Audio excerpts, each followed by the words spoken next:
you guys. I hope you guys are all doing well and having a great day so far. If you are new to my channel, then please subscribe and make sure to turn on your post notifications to be notified whenever I upload a new video. Today I'm going to be talking about a very sensitive subject, not just for, I guess, people out there, but for myself. This is a side of me that I don't show a lot of people, and I have to keep remembering to do these kind of things for you guys, because that is the ultimate reason why I created a YouTube channel to talk about the unique things that I have been through in hopes to help other people out there. The title of this video is that I tried killing myself.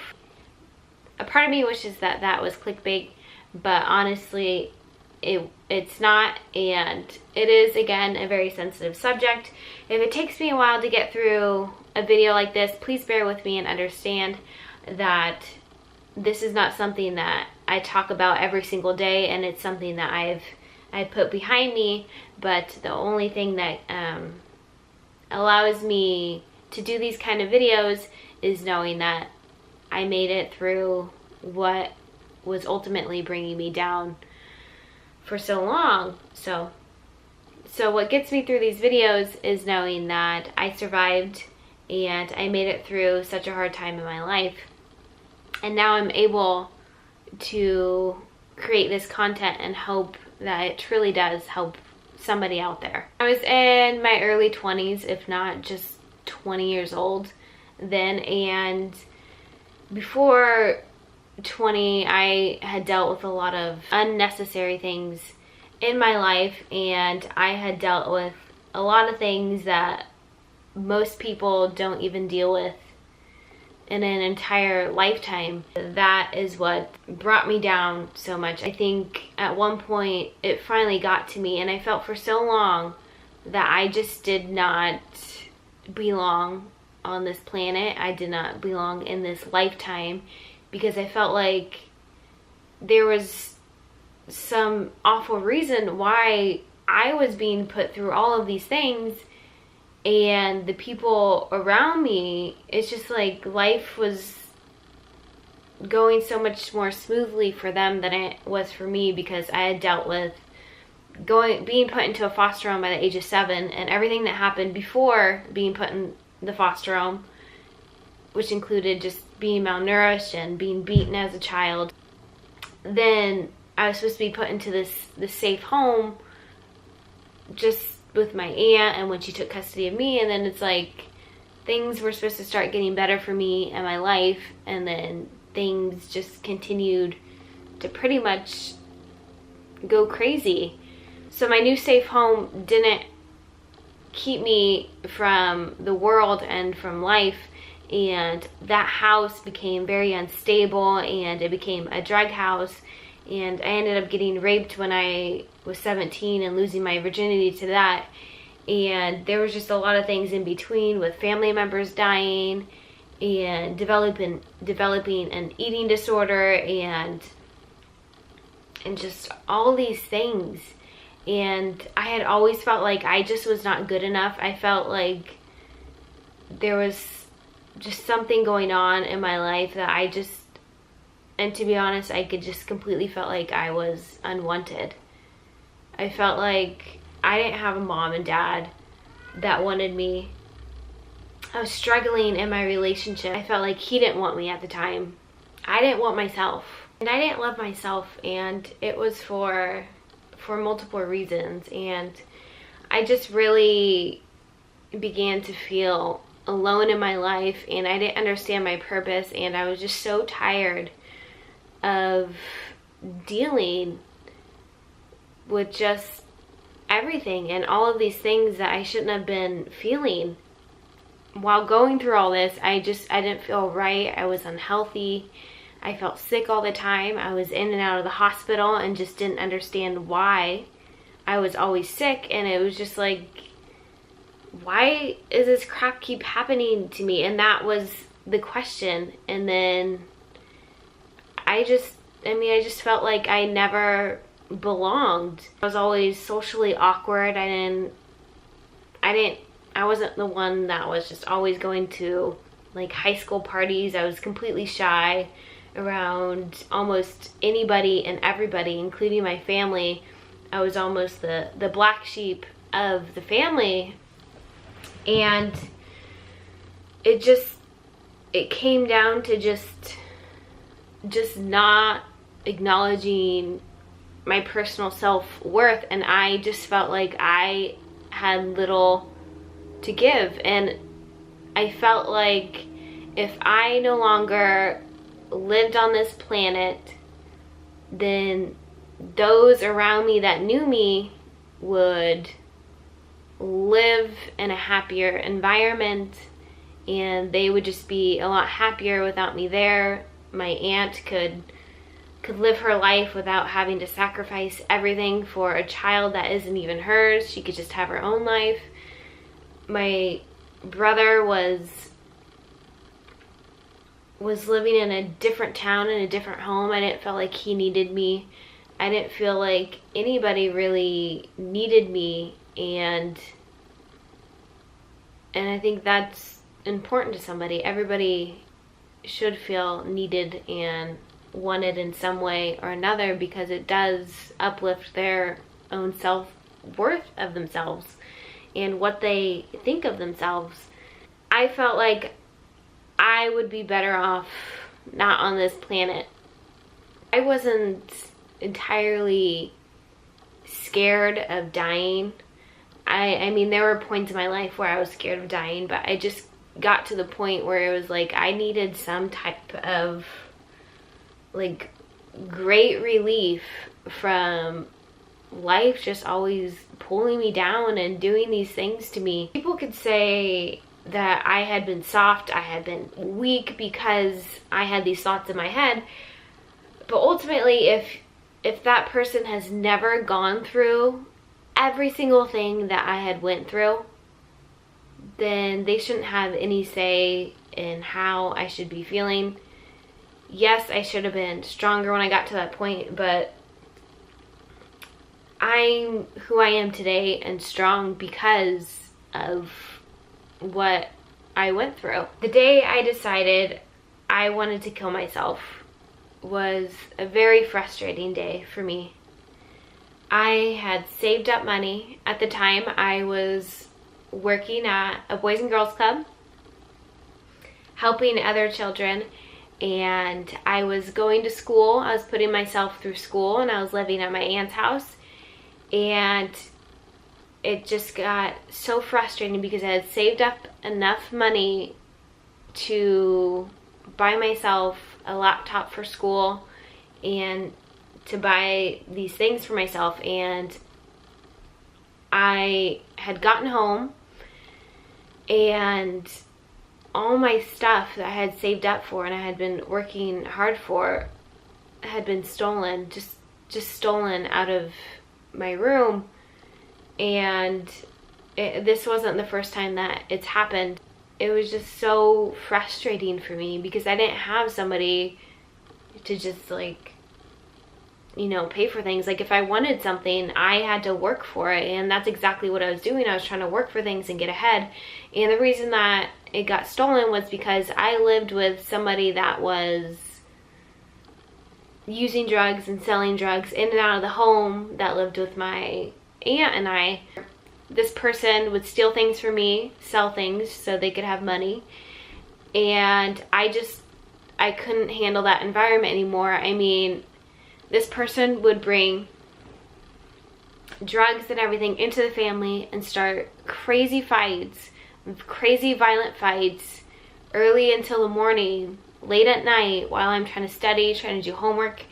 And I was just in an environment where I should not have been, and this person could not get kicked out of the home because the aunt that raised me was related to her and she did not want to kick her out. And the lady that raised me is an elderly woman, and so she felt very sincere about kicking another individual out. I had an argument with Robbie in that early morning. I forget what it was about now, but it probably wasn't anything too crazy. But I was just at a point in my life that any little thing became a trigger for me to want to end things. And so I remember sitting in my car after finding out everything was stolen from my bedroom, and sitting in my car driving around just thinking about, should I get up and go to work tomorrow? Should I start all over and try to save all this money just to get me out of here? Should I do it, or is this just gonna keep happening? Is this a vicious cycle just to keep me down? I felt like crap. This was before I was diagnosed with lupus, before I knew anything about proper nutrition, before any of that. And so I felt like crap. I didn't feel like trying anymore. Driving around in my car, and I made the decision that I can't do this any longer. I have little strength, and I felt like this would be a way out for me, a way to just start over in a weird way, just to start over and get reborn and just have a different life. I decided to send out a mass text message, and this text message was sent to everybody that was in my phone. And I had sent a message saying that I was basically tired of the life that I was given, and that I'm the only person that can change it. And the way that I want to change it is to just start all over. Towards the end of the message, it was basically telling everybody that I did have strong love for them, but I just need to do something for myself. And that's where I pretty much said that I just wanted to end everything. I remember I drove back to my house, to my aunt's house where I was living. I opened the door, and I just didn't say anything to anybody. My aunt was there. And I just walked into the bathroom, just silently, closed the door, locked the door behind me, and just kind of sat there, and I just was crying. I started crying hysterically, because I guess those tears were just like crying out for some type of help. Like is this really it? Is this really something I have to do to myself? I'm not going to describe what I used or anything, because I don't want somebody to watch this video and get any ideas if they happen to be in an unstable spot in their life right now. But I had gotten something to cut myself, and I ended up cutting my wrists multiple times, and I still have the scars on them today. I hear bangs at the door, at the bathroom door, and somebody was there that I had never expected, and it was my boss from the Boys and Girls Club. I didn't understand how she knew where I lived. She had never been to my house, but she came in, and she had been crying and tearing up, and she gave me a big hug, and she just sat there, and she was telling me that how much I'm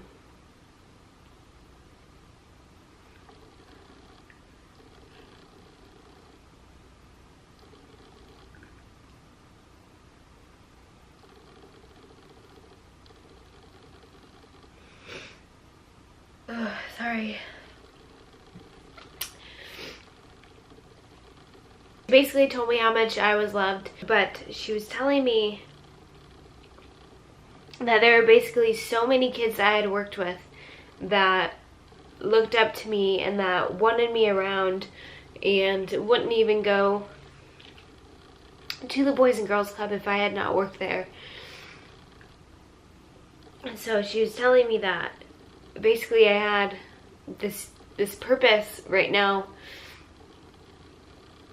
to understand that I was so worthy and that I was helping so many of these young children out that I just needed to be on this planet. While she's there and I'm sitting on the bathroom floor, my brother comes in. I haven't seen my brother in a very long time, and we hadn't talked in a very long time, really, because he was upset at me because I was dating Robbie, and that was his best friend. I don't want to get into too much of what we discussed, but he came in and he was very emotional himself, and he just gave me a hug, and he was crying with me, and he basically told me that I was loved and everything, and that I shouldn't be selfish. So in that moment, I felt a little bit of more hope than I had felt in a very long time. And so I decided that I wasn't going to do this, that I needed to make a change in life, but this didn't need to be the change. I need to do something positive, and that's exactly what I did. My boss told me that I could take some time off work and not worry about it because I'd always have a job there, and I needed to go and find something to do for myself that was very positive, and that's what I did. I left and I went and I stayed with my grandma. I cut off all ties with a lot of people, and I stayed with my grandma for a while, and I began to just run and jog and really get into fitness, and that's probably why I love it so much today. It just keeps me going, keeps me strong, both mentally and physically. The point of this video is to reach out to those out there who are struggling with depression, struggling with their last string of hope, and I just wanted to let you guys know that if you have those thoughts in your mind, if you think about ending your life, that there are other options out there for you. There are people out there that care about you that you don't even know. There are so many people out there that haven't voiced their love for you, and you should never be sitting at home or sitting alone and feeling alone and thinking that your life is worth less than the person next to you. You should never think that tomorrow isn't meant for you, because there's something special in each and every single person out there. They just have to realize that they are worth it. That's what's got me through everything, is hope. Some days I have 80% hope, some days I have 50% hope, some days I have 99% hope, and then there's some days where I have 2% hope. As long as you have that hope, then keep going. I've been through so much in my life that if I did not have hope, I probably would have been gone a long time ago. I wouldn't have been able to have kids. I wouldn't have been able to hold my baby for the first time and become a mother. I wouldn't have been able to know what love really feels like. I'm almost done with college now, and I have 2 beautiful babies, and I'm engaged now. I would have never gotten to experience this and all this self-accomplishment if I just did not hold on to that 1% of hope.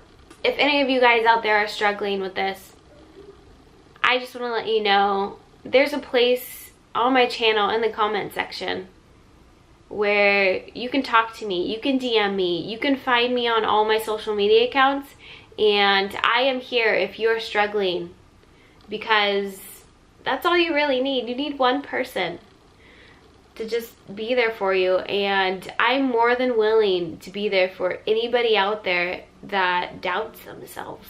If you're anybody out there that knows somebody that is struggling with this, then please help them. There are ways to help people. Just be there for them and let them know that there are other options out there in life, and help them get there. Help them get to that point of just feeling okay. I hope this video has helped more than one of you out there, and I appreciate all of you guys for tuning in. I will be creating more updates and crazy videos on my life. If you guys haven't already, then please subscribe, and again, turn on your post notifications so you guys know when I upload a video. I hope you guys have a beautiful rest of your day, and I will be talking to you guys soon. Bye.